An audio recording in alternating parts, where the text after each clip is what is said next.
Alors la première question qui se pose, et vous l'avez répété à plusieurs reprises, dites-nous la bonne nouvelle. Y a-t-il ou pas coronavirus en Mauritanie? Bismillah ar-Rahman ar-Rahim, sallallahu alayhi wa sallam. Dans le journal arabe, j'ai dit qu'il n'y a pas de cas. Là, je viens d'annoncer tout de suite, on vient d'avoir le résultat d'un cas positif. Ah bon? Nous avons un étranger qui est venu il y a 4 jours exactement.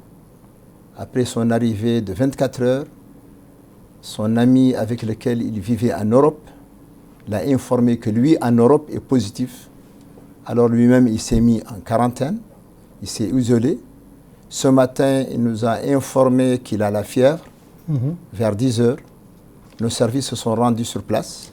Ils ont fait le prélèvement. L'analyse a continué.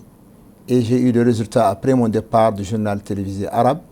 Et donc, le cas est positif. Donc, le cas est positif. Voilà. Donc, première chose, je voudrais dire à tous nos concitoyens, d'abord que la sérénité est la meilleure arme contre l'épidémie. Le calme, la sérénité. Que le ministère a été déjà prêt dans le cadre du comité interministériel suivant les orientations de son Excellence Président de la République. Les mesures étaient prêtes, donc le patient a été isolé. Les cas contacts sont actuellement en train d'être répertoriés et isolés. Il n'y a pas de panique nécessaire. Toutes les mesures étaient déjà prêtes à l'avance. Donc le cas positif que nous avons, et c'est le premier cas positif, je le précise, est actuellement isolé dans un service qui a les moyens de pouvoir le prendre en charge. Mais il est là depuis 4 jours. Est-ce qu'on ne l'a pas repéré à l'aéroport? Il est là depuis 4 jours. À l'aéroport, ce qu'on repère, c'est les gens qui ont la fièvre. Ils n'avaient pas encore de la fièvre. Et donc, est-ce qu'il n'y a pas eu de contact avec lui? Exactement. Nous sommes en train de rechercher tous les contacts.